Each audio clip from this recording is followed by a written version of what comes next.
Hi, everyone. We are here at InfoComm 2025. I'm very excited for our topic. We're going to talk a little bit about console integration, what it means, what it doesn't mean. We're sitting down with Jason Waffle from Shure and Nick Berreta from Allen Heath. And I won't do what you do justice, so I want you guys to introduce yourselves, tell us what you do, how you got started.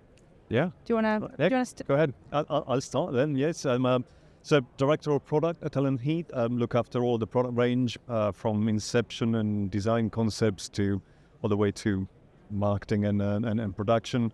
I've been with the company 15 years. That's long enough that even my socks now have got the logo of our company. I don't know whether that's on camera or not, but and before that, I was a sound engineer especially in the AV, SI, theater world for many years.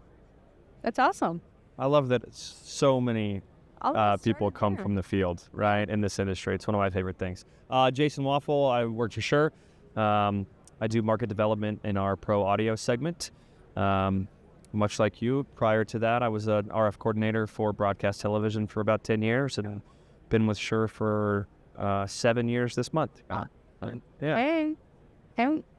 So we got some fun things to talk about. Yeah, we have some really cool things to talk about. So console integration. You hear console integration, you think the sky is the limit. All the things are possible. I can control my everything from my console. Not necessarily true. I mean, there's a lot of capabilities, but what does it mean for console integration for, let's say, for Allen Heath? When you say console integration, what do you mean? So, typically what you mean is bringing some basic telemetry and control options into the console user interface, right? So that's the important part. It's about the fact that you can have everything under your fingertips and in one central screen, as opposed to having lots of different gear and laptops and screens around the front of house position, for example. So specifically for wireless microphones, what we tried to do was to say, what are the key elements of information that engineers want to have? So, of course, battery level for the transmitters, the RF metering, audio metering for the receiver, as well as control of the receiver mute and gain remotely. And all of that is displayed in the preamp screen for our channel, but also in the multi-channel bank view, so that you can keep track of multiple channels at the same time. Why is that important? In a lot of shows, there is no dedicated coordinator or RF engineer. Yes. That's because he's Most shows, right? Yeah. Yeah, I suppose it depends on the scale of the production and so on. But very often we see places in houses of worship or smaller productions where there's one person running it all. The audio with the responsibility for the RF channels, and often doing a bit of video and lights on the side. So it's one person running the entire gig. And in those places, it's critical that they can see key information without reaching to lots of external screens and devices. That's great. And from the wireless microphone side, what does it mean for wireless microphones to integrate with a console like D-Live or you summarize so much of the technical aspect of what that is. What you ask, what does it mean, right? And for me, it's confidence and the ability for us to provide our end users with more places to find confidence, right? And so we provide a lot of telemetry information, and we provide our own software, and we provide a front screen. But as you mentioned, you might not be looking at that screen, or you might not want to take your eyes off of the faders or the action that you're on right now to deal with the problem or to make sure the battery's going to make it. Yeah. So I continue to come back to confidence is really something that console integration increases for our users, right? And in a single pane of glass or a single location, you can get all of the pertinent information from the Shure perspective. And we share that and partner with Allen Heath to put that in a place that makes the most sense for you and your workflow. Or if it doesn't make the most sense, it's an option for you to consider or increase your workflow or change your workflow for it to make sense. So at the center of being able to integrate is thinking of the customer, right? Yeah. Being able to improve the workflow, make it easier, whether, it's a full production team with A2s or whether it's a one person doing sound, lights, all of it, on top of, everything else they got going on. Yeah. Jason. Yeah. What does it not mean to integrate with a console? What things can we not do? Do you know?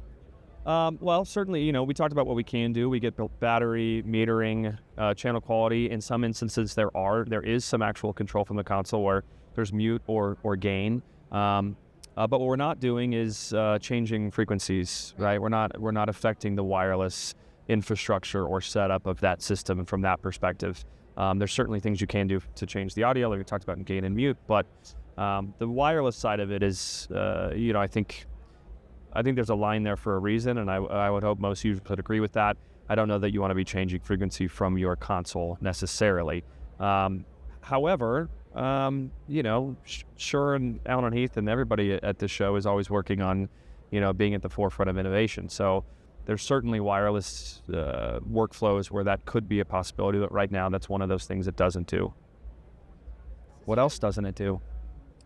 No, I think you covered it. Yes, there is always a space for dedicated tools that run alongside the console. Yeah. And certainly in the stage of setting up and configuring, coordinating frequencies, that's not what the mixing console is there for. So right. It makes sense to keep those separate.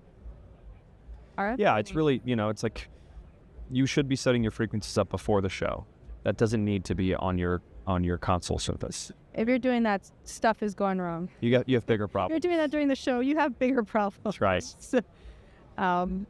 So we talked a little bit about, and you kind of said it, I wanted to ask you, Nick, what products are we working on currently? Because, Shure introduced a wireless product here. We introduced a product earlier this year, and, we've been partners for quite some time now. Yep.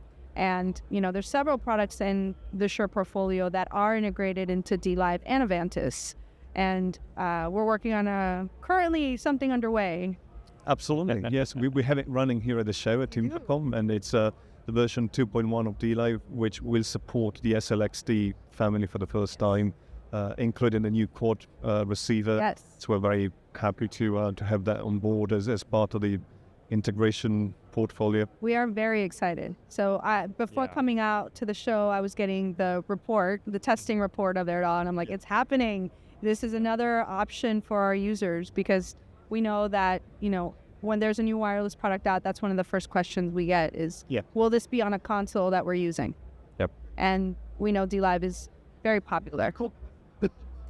Well, and how old is the SLXD product family now? 2.5 years, if that? I was going to say about 10 years. And we launched the quad at NAMM.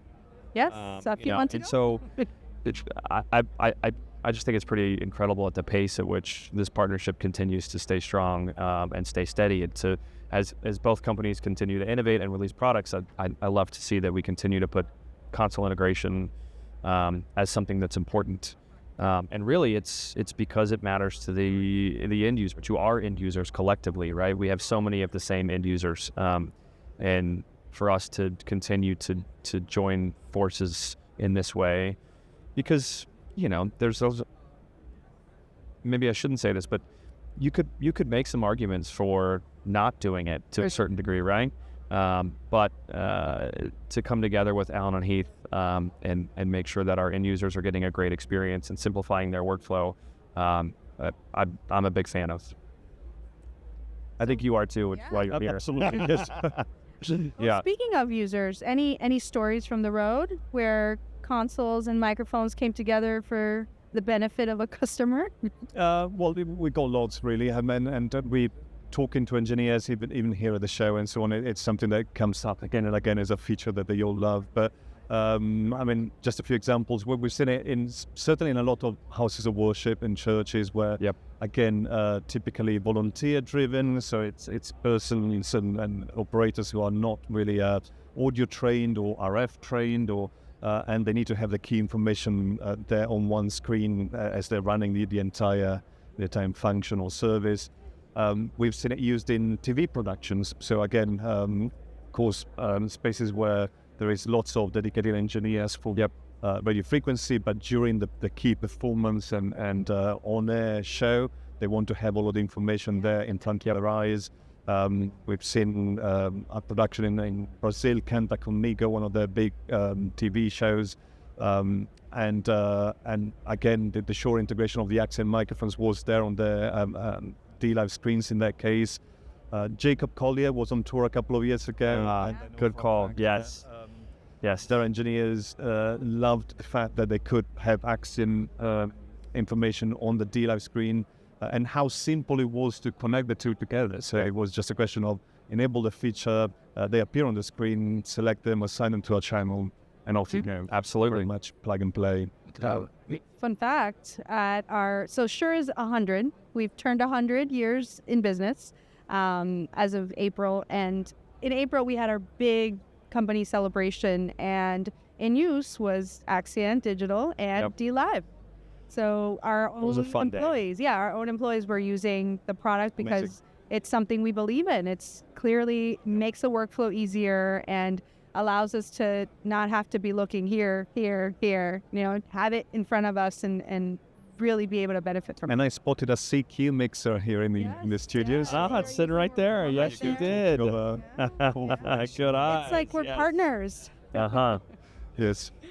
Thank you so much. This is awesome. I'm very glad we took some time to talk about it because, we've been working at this for a bit and we're continuing to work on this, so more things to come. Again, coming to you guys live from InfoComm, and Marianella Shantz, Jason Waffle, and Nick Berreta. So thanks, guys. Thank y'all.